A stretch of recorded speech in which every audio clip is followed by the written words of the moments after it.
Hi, this is a video on ratios of how many to run depending on what you're running or how you're playing and whatnot. I'm going to split this up into the monster category, the noble arms category, and the extra deck and the extra cards, to complete the deck. It's like this is probably going to be a 4 or 5 part segment that I'm going to try to keep short. Not to mention, I'm doing this also to slightly brag on the fact that I have a playset of every single Noble Knight. So let's get to it. Artorigus, like, if you're a veteran player, you may not care for these videos, but even then, you might find useful information. It's like I throw random spouts of information. Super rares, ultra rare promos. Artorigus is great with Rescue Rabbit. I have had numerous success with that in running 3 Gawains, but there's nothing worse than just opening up a bunch of him and just kind of sitting there going, what am I going to do? Granted, he's a lot better now with brothers in the field now because he's no longer just a dead card in hand if you have brothers, and he works good with Lady of the Lake, whose, my opinion, has slightly changed a little bit. Super rares, ultra rares. I have a playset of every single rarity of every single Noble Knight because I swore I would have a playset of every single rarity, and I'm holding myself to that promise. I'm a collector at heart as well.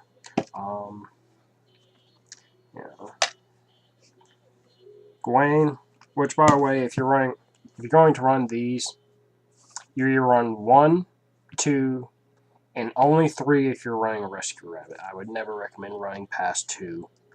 You would typically run it with a Foolish Burial, with the Lady of the Lake, and stuff of that nature, Or if you're running High Lance Lane's good, or the Field Spell, It's like, he's by no means mandatory for the deck to run. By no means. But if you want to build a build that runs him, it's either 0, 1, 2, or 3, depending on how much you want to see him or what you're trying to do. If you run 3, throw the rabbit in there immediately.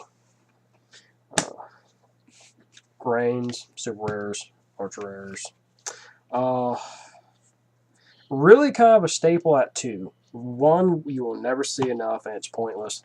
3, kind of cloggy depending on what you're playing, but if you're running 2 brothers, then again, it's better. I've actually made some pretty great plays where I've just forced my opponent into wasting, stuff on these guys.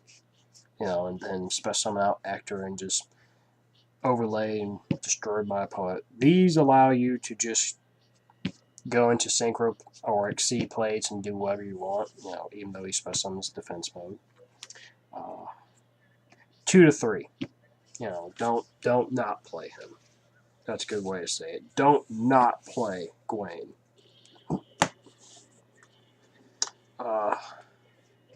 Lancelin. Ignoble Knight Lancelin.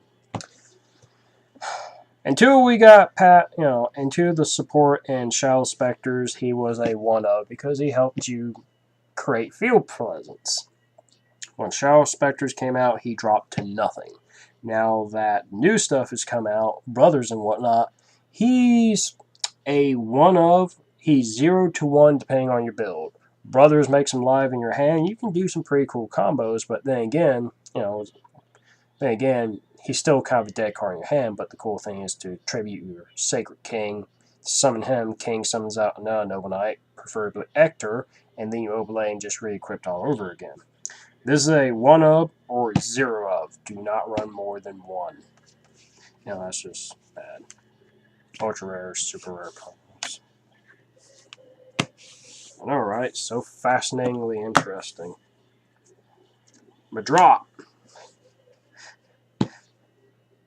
is either you play 0 because you play. I'm sorry, I'm laughing about this. The only reason you don't play 3 is because you can't afford them. That's it.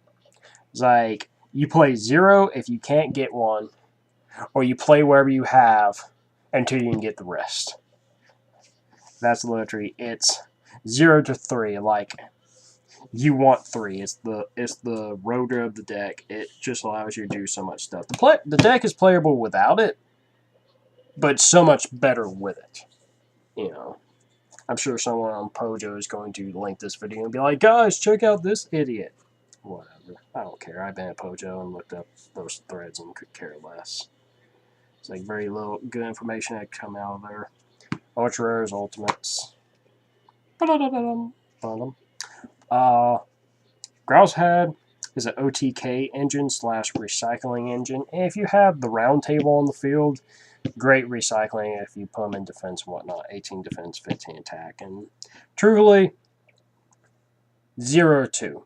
You run none, 1 or 2. You never run this bastard at 3. It's pointless, though it does count as a normal type, so you can go over here, equip, turn effect monster, bounce, go into hand, special summon, overlay, do whatever, or go Madrot into this guy, special summon Gwaine, overlay Madrot with Gwaine into like a blade armor or something, then you detach, then use Grousehead's effect to add Gwaine back to hand, special summon, and do an OTK, which is a great move.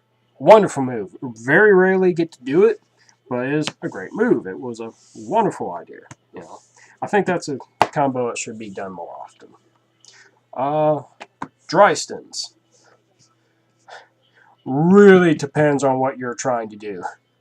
You're on 0, 1, 2, or 3. Really preference. And that's part of the key thing about this deck. Except for the mandatory numbers of 2 Gwaines, 3 Madrots, 3 Boars, maybe a Gwaine, Lancelin. You know, except for very few key cards, there is no set number on what you play. It's like, for most people, 3 of these are cloggy. So most people say it's like 0, 1. I think it's 0 to 2. You can play 1, you can play none, 1 or 2. 1 just doesn't work good enough for me. 2 seems like the magic number for me. Because it just feels like they come to me right when I need them, and they have single-handedly just done so much work for me lately. You know, I was running a build with 3, which was interesting, not bad, but, you know, it's like 0 to 2, depending on what you want, how you're playing. It's like, that's a big thing. 3 Boars, no question you run 3. You can run just 2 if you want to, but I have actually found myself wanting to play him turn 1 the most. Actually, that's the most optimal move I want to make. Every single game, Boars first. I mean, I can go Madrot, but Boars. I want to load up my graveyard. I want to get all those equip spells out so I can just start setting up. Hell, he is a turn 1 Caster Unkillable. You know, Caster Superioso. Caster Superior. Lady of the Lakes. I'm doing this in order of their releases, by the way.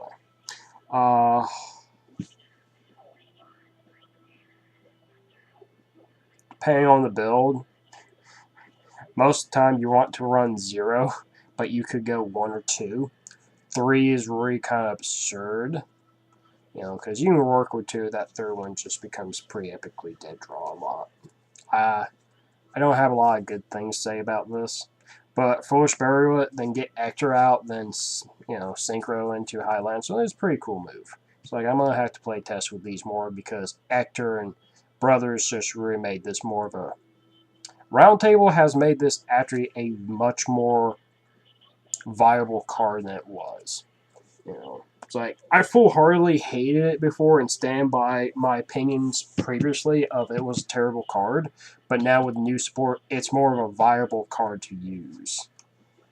You know, it's like better builds. Parador is probably one of the, actually, yes, I'm going to say it, is the worst card of the archetype. You know, it's like, they could at least made him a normal monster while he was face up on the field. But no, while this card is equipped with a noble equipped spell card, this card becomes dark and its level increases by 1. If he dies, you get to recycle a noble arms from your graveyard back and whatnot, and you bump his level. Never play more than 1.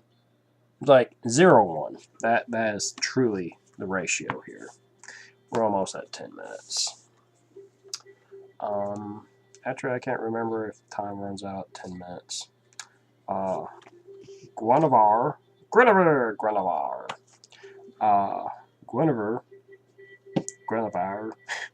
Sorry. she is mandatory at 1. Of all the cards in the deck, this is mandatory at 1. Madrot, Boros, this.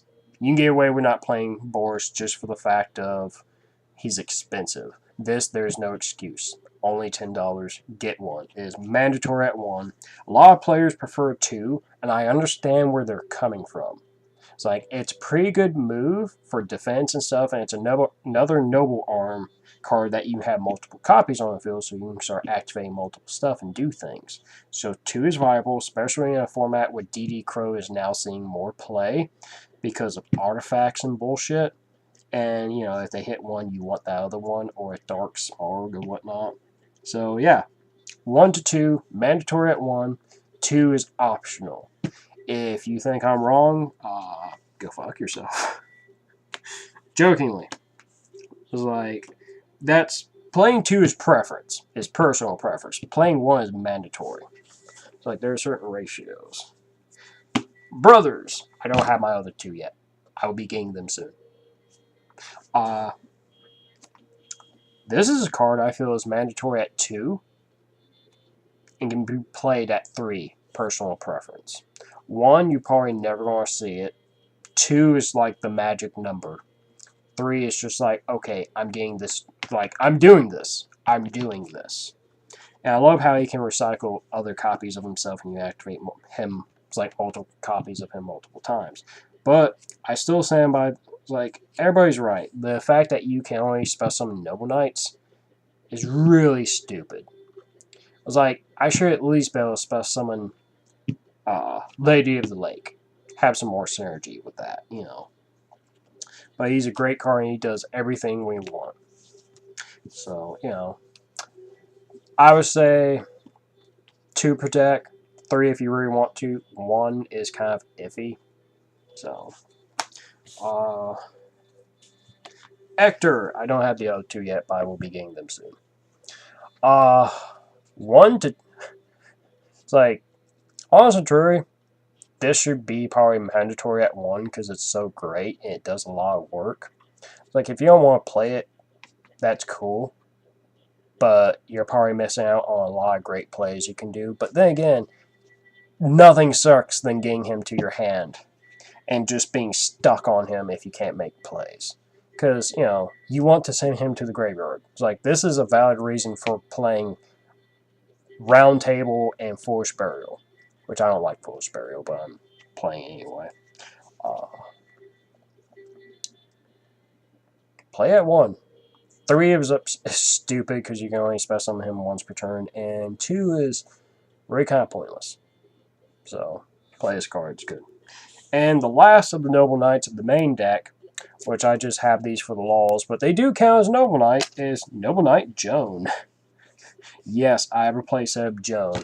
Her Japanese name is Holy Knight, which is what they call Noble Knights in Japan, so when they translate it, it was Noble Knight because they worked together, which was pretty cool.